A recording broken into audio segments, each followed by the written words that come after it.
आज डिस्कस करेंगे human anatomy and physiology के एमसीक्यूज। तो first of all, what is human anatomy? Human anatomy होती क्या है? अब इसमें से ऑप्शन देख लेते हैं, जो सही लगेगा वो सही होगा। Human anatomy is the study of the function of the body parts. नहीं, ये सही है। Human anatomy is the function of the structure of the human body. ये ऑप्शन सही, ऑप्शन बी आपका सही होगा।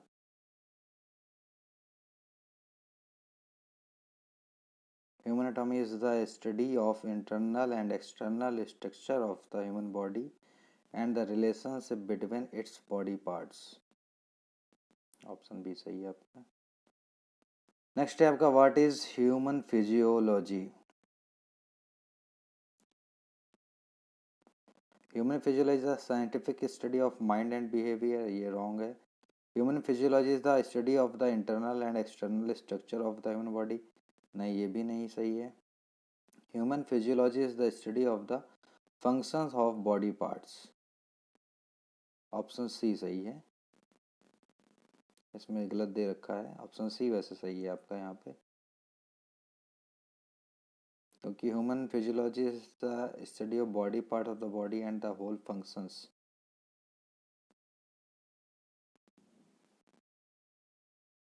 नेक्स्ट है आपका, how many bones does an adult human skeleton have? ये तो बच्चा भी जानता होगा। 206 बोन्स है हमारी। In the skeleton of the adult human, there are 206 distinct bone and bifurcation is given below. Vertebral column में 26, skull में 22, hide bone 1, ribs and sternum, ribs 24 होती हैं और एक स्टर्नम जोड़ के 25 हो गई। अपर एक्सट्रीमिटीज़ में 64 हो जाएंगी, लोअर एक्सट्रीमिटीज़ में 62 हो जाएंगी। ऑल्टरी ऑसिकल्स आपकी 6 होती हैं, जो कि आपकी ईयर में होती हैं। तो टोटल करेंगे तो 206 बोन आ जाएंगी आपकी ह्यूमन बॉडी में। Which is the following part of human skeleton form the helmet for the protection of human brain? इसमें आपका ऑप्शन ए सही है, क्रेनियम होता है। Cranium brain box is the large and hollow part of the human school that encloses and protect the human brain in the cranial cavity. How many bones does human ankle has? Ankle की बात हो रही है यहाँ पे, एड़ी की बात हो रही है। अब पैर में हमारी होती हैं टार्सल्स, और टार्सल्स जो होती हैं वो हमारी 7 होती हैं। ऑप्शन ए सही है। Ankle is a human is also called tarsus, has 7 bones called tarsals. It is arrange in 3 rows having gliding joints. Gliding joints का एग्जाम्पल भी है ये। और वही हम अगर बात करें कि हैंड में होती हैं आपकी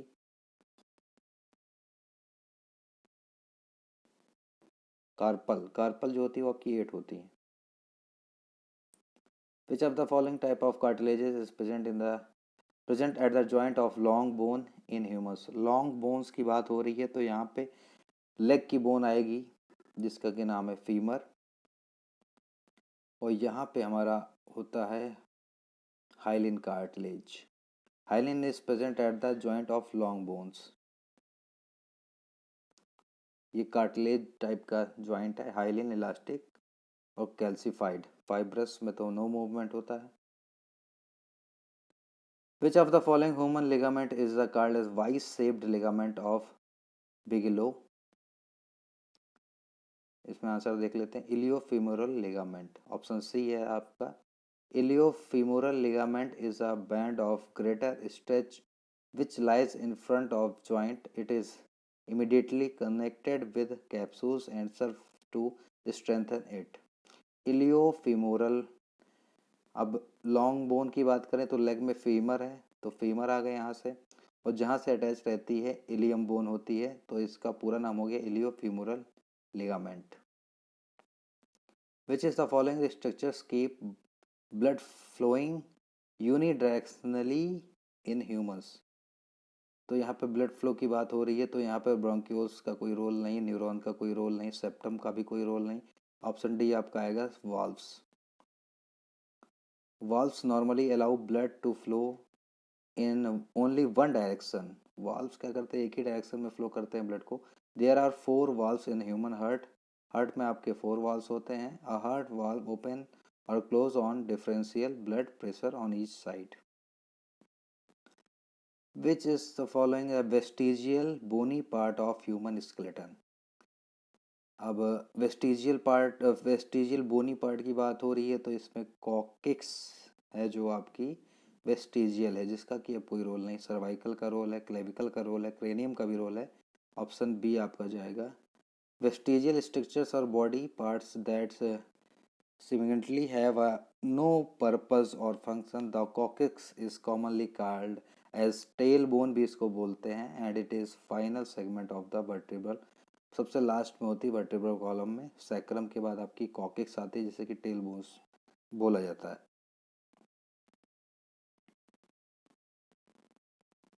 Which of the following clinical sign indicates the ischemia of foramen?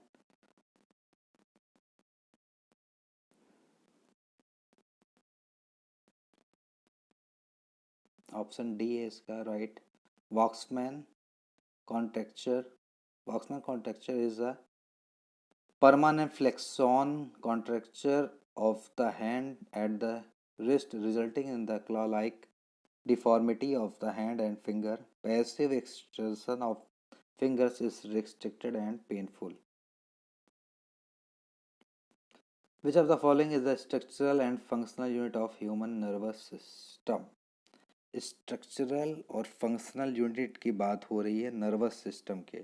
तो ब्रेन तो नर्वस सिस्टम में ही आता है, एक्सॉन भी आता है, डेंड्रॉन भी आता है, मगर यहाँ पे बात हो रही है स्ट्रक्चरल एंड फंक्शनल यूनिट की, तो इसमें आपका ऑप्शन डी जाएगा, न्यूरॉन।